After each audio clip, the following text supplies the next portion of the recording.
Hello అండి అందరికీ welcome to Vijaya's wonder. మరొక మంచి సేవింగ్ వీడియోతో అయితే నేను మీ ముందుకు వచ్చినానండి. ఇంకా ఈరోజు వీడియో ఏమిటంటే, ఒక మధ్యతరగతి ఇల్లాలుగా మనం మార్చుకోవాల్సిన కొన్ని అలవాట్లు, పద్ధతులండి. ఇంకా ఈరోజు వీడియో అయితే ఇదే. వీడియో అయితే చాలా బాగుంటుంది. ఇందులో కొన్ని నేను టిప్స్ చెప్తాను. ఏమేం పద్ధతులు మనం మార్చుకుంటే బాగుంటుంది, ఏమేం పద్ధతులు మనం అలవాటు చేసుకుంటే బాగుంటుంది అని ఈ వీడియోలో చెప్తున్నాను. వీడియోనైతే ఎక్కడా స్కిప్ చేయకుండా చివరి వరకు చూడండి. ఒక 10-11 టిప్స్ అయితే నేను చెప్తాను. వాటిని అన్నిటిని మీరు నోట్ చేసుకోండి. అన్నీ పాటించాలని కాదు, కనీసం 2-3 అయినా మీరు ఫాలో అయినారంటే మీకు చాలా ఉపయోగపడుతుందండి. ఇది నేను పాటించి అలవాటు చేసుకొని నేను మీకు చెప్తున్నాను. ఇంకా వీడియోలోనికైతే మనం వెళ్ళిపోదామండి. మొదటి టిప్ ఏమిటంటే, ఉన్న దాంట్లోనే సర్దుకోవటం అండి. అంటే ఎవరి దగ్గర చేయి చాచకుండా మనకు వచ్చిన జీతంలో నుంచే మనము మనీని సేవ్ చేసుకొని దాంట్లో నుంచి మనము మన పిల్లల భవిష్యత్తు కొరకని 100 లేదా 500 లేదా 200 ఇలా మనకు ఎంత స్తోమత ఉంటే అంతలోనే మనము సర్దుకొని మనం సేవింగ్ అయితే చేయాలండి. ఇది మొదటి టిప్. ఇది చాలా ఫస్ట్ నేను ఎందుకు చెప్తున్నానంటే ఇది చాలా అవసరం అండి. మనకు పొదుపు చేయాలనా అని అనుకోవద్దు. పొదుపు అనేది మన పిల్లల ఫ్యూచర్ గురించి ఇది ఉపయోగపడుతుందండి. ఇంకా రెండవది వచ్చేసి, మనము ఇంట్లోనే టిఫిన్, స్నాక్స్ ఇలా ఇంట్లోనే ప్రిపేర్ చేసుకోవాలండి. కొద్దిగా అలసటగా ఉందని చెప్పి మనం బయటికి వెళ్ళి టిఫిన్, టీ అలా చేసినామంటే, మనకు ఇప్పుడు ఇడ్లీ వడ కావాలన్నా కనీసం 60 రూపాయలలాగా అట్లా ఉందండి. నాకైతే తెలియదు పెద్దగా, నేను వెళ్ళను కాబట్టి. నాకు ఎంత కష్టమైనప్పటికీ నేను ఇంట్లోనే టిఫిన్ ప్రిపేర్ చేస్తానండి. ఇంకా తర్వాత స్నాక్స్ కూడా ఈవినింగ్ మనం ఇంట్లోనే ప్రిపేర్ చేసుకోవడం వలన మనకు హెల్దీ ప్లస్ మనకు మనీ కూడా సేవ్ అవుతుందండి. ఈ పద్ధతిని అలవాటు చేసుకోండి. నేను ఇది చాలా ఏళ్ళ నుంచి ఇలానే చేస్తున్నానండి. చాలా తక్కువ అండి మేము బయట స్నాక్స్ తెచ్చుకోవడం, ఇంట్లోనే ప్రిపేర్ చేసుకుంటాము. తర్వాత కరెంట్ బిల్లు, గ్యాస్ బిల్లు, సరుకులు, కూరగాయలు వీటన్నిటికీ ఎంత అమౌంట్ అయ్యింది అని ఈ నెల వచ్చిన బిల్లులన్నిటిని ఒక చోట పెట్టుకొని ఎక్కడ మనం ఎక్కువ డబ్బులు ఖర్చు పెట్టినాము అని చూసుకొని వచ్చే నెల ఆ ఖర్చును మనం తగ్గించుకోవడం అలవాటు చేసుకున్నామంటే ఎంతో కొంత మనీని అయితే మనం సేవ్ చేయగలమండి. మళ్ళీ కరెంట్ బిల్లు, సరుకులు, అదేవిధంగా గ్యాసు, కూరగాయలు ఇవన్నీ మనము ఎన్ని రోజులు గ్యాస్ వాడినాం మనము అని ఒక డేట్ వేసుకొని మనం చూసుకున్నామంటే మనకు వచ్చే నెల చూసి పొదుపుగా వాడుకోవడానికి ప్రయత్నం చేస్తామండి. ఈ పద్ధతిని అలవాటు తప్పకుండా చేసుకోండి. ఇంకా తర్వాత బట్టలండి.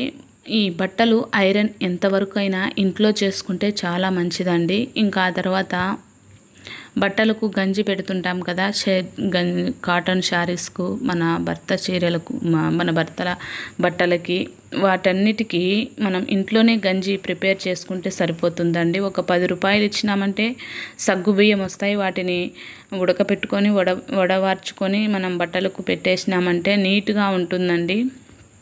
ఇంకా ఈ టిప్ అయితే మీరు ఫాలో అవ్వండి. ఈ పద్ధతిని ఫాలో అవ్వండి. మీరు ఒక్కసారి ఇలా చేసినారంటే మళ్ళీ ఇదే బాగుంది అనిపిస్తుంది. కొంచెం శ్రమ అయినప్పటికీ కొన్ని పద్ధతులు మనం తప్పదండి పాటించాల్సిందే, అలవాటు చేసుకోవాల్సిందే. ఇంకా ఆ తర్వాత Google pay, PhonePe, credit card వీటన్నిటి నుంచి మనం కొద్దిగా దూరంగా ఉండడం మేలండి. అంటే మీరు అనుకోవచ్చు లేకపోతే ఎలా అని, కానీ ఒకప్పుడు మన పెద్దవాళ్ళు సిద్ధపడి వెళ్ళేవాళ్ళండి. ఏదైనా తెచ్చుకోవాలంటే ప్రిపేర్ అయి వెళ్ళేవాళ్ళు, మాకు ఇంత డబ్బులు ఖర్చు అవుతుంది అని. కానీ మనం ఇప్పుడు గూగుల్ పే, ఫోన్పే ఉంది కదా అనేసి మనకు అవసరం లేని వాటిని కొని గూగుల్ నుంచి ఫోన్పే నుంచి అమౌంట్ను వేసేసి మనకు తెలియకుండానే ఎంతో డబ్బులు ఖర్చు అయిపోతుంది. అలా కాకుండా వాటిని ఎంత తక్కువగా వాడితే అంత మేలండి.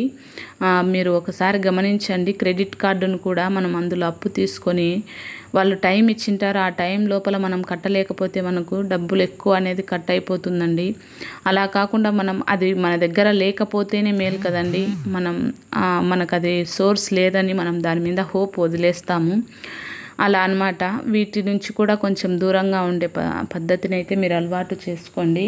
ఇంకా ఆ తర్వాత ఫ్రిడ్జ్లోంచి తీసినటువంటి దోసపిండి, ఇడ్లీ పిండి వీటన్నిటిని మనము పాలు వీటన్నిటిని మనము ఫ్రిడ్జ్లోంచి అలా తీసి ఇలా వెంటనే స్టవ్ పైన పెడితే మనకు ఎక్కువగా గ్యాస్ అయిపోతుందండి. అలా కాకుండా మనం ఎప్పుడైతే చేసుకోవాలనుకుంటున్నామో అప్పుడు ఒక గంట ముందే బయట పెట్టేస్తే సరిపోతుంది. అలాగే రైస్ కూడా అండి, మనము కందిపప్పు, రైస్ వాటన్నిటిని ఒక గంట ముందే నానబెట్టుకున్నామంటే మనకు గ్యాస్ కూడా ఎక్కువ ఆదా అవుతుందండి.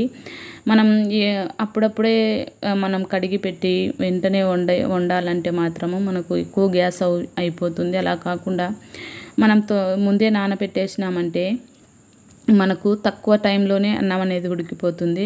మంచి హెల్దీ కూడా, బాగా అన్నం లోపల అంతా ఉడుకుతుందండి. ఇంకా అలాగే నేను ఎగ్స్ కూడా అండి, దాదాపు ఆల్మోస్ట్ చాలా సంవత్సరాలు అయిందండి. నేను సిటీలో ఉన్నప్పటికీ నాకు 4 years ఫ్రిడ్జ్ లేదు. అందుకని నాకు అలానే అలవాటు అయిపోయింది. ఎగ్స్ నేను ఫ్రిడ్జ్లో పెట్టానండి. నాకు ఎన్ని కావాలనో అన్నీ తెచ్చుకుంటా. ఒక 3 రోజులకు సరిపడా ఎగ్స్ తెచ్చుకుంటానండి.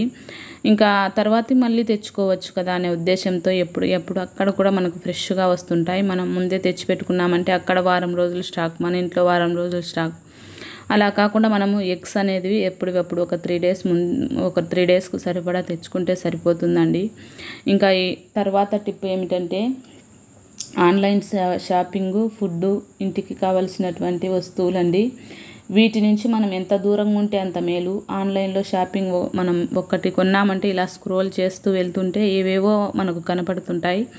ఇంట్లో వస్తువులు కూడా అండి, మనకు ఒక పప్పు కుక్కర్ ఉందంటే సరిపోతుంది. కానీ మనకు 2-3 పప్పు కుక్కర్లు, అన్నానికి ఒకటి, పప్పుకు ఒకటి, ఇంకొక దానికి ఒకటి, అలా కాకుండా ఎత్తి పెట్టడానికి ఒకటి, 4-5 పప్పు కుక్కర్లు కాకుండా మనకు ఒక్కటే పప్పు కుక్కర్ అయితే సరిపోతుంది కదండి.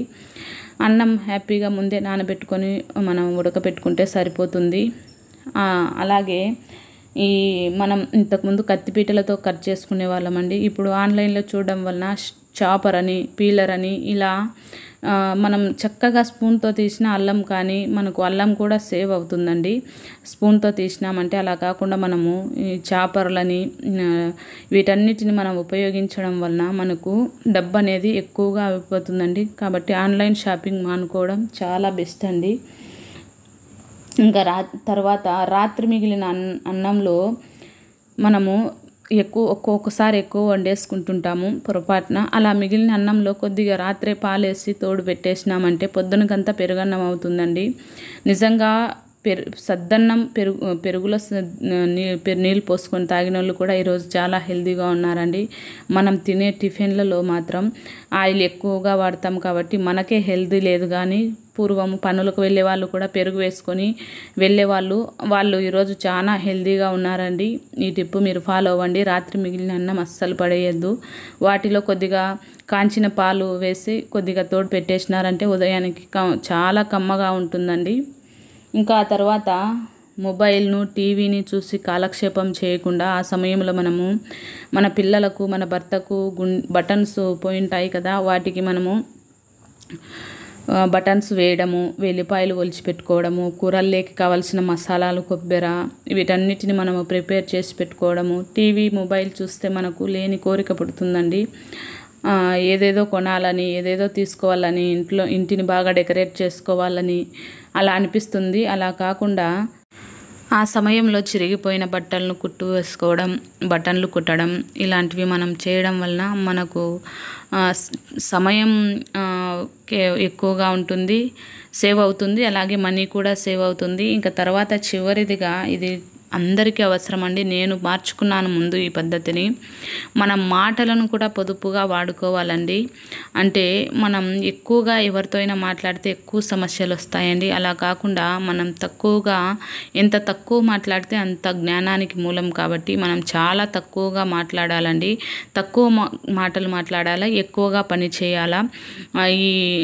ఈ టిప్పు మాత్రం మీరందరూ ఫాలో అవ్వండి. మాటలను పొదుపు చేయడం కూడా చాలా అవసరం అండి. ఇప్పుడున్న సిచ్యువేషన్లో అవసరమైతేనే మాట్లాడాలి, లేదంటే మనం సమస్యను మీద తెచ్చిపెట్టుకున్నట్లే. ఇంకా ఈరోజు వీడియో అయితే ఇదేనండి. ఈ 10-11 టిప్స్ అయితే నేను మీకు చెప్పినాను కదా. వాటన్నిటిని మీరు ఏదో కొన్నన్నా కనీసం మీరు ఫాలో అయినారంటే మీరు ఎంతో కొంత డబ్బును అనేది సేవ్ చేస్తారనేది నా ఉద్దేశం అండి. ఇంకా ఈ వీడియో మీ అందరికీ నచ్చిందనే అనుకుంటున్నాను. నచ్చితే మాత్రం ఒక లైక్ చేయండి ప్లీజ్. సబ్స్క్రైబర్స్ తక్కువగా ఉన్నారండి. నేను అడగడం లేదని చేయడం మర్చిపోతున్నారు. వీడియో చూసి అలా వెళ్ళిపోకుండా దయచేసి విజయాస్ వండర్ ఛానల్ని సబ్స్క్రైబ్ చేసుకోండి. ఈ వీడియో మీకు నచ్చింటే కన్నా మీ ఫ్రెండ్స్కు, రిలేటివ్స్కు షేర్ చేయండి. వీడియో చివరి వరకు చూసినందుకు కృతజ్ఞతలండి. ఇలాంటి మంచి మంచి సేవింగ్ వీడియోలతో మళ్ళీ వస్తానండి. బాయ్.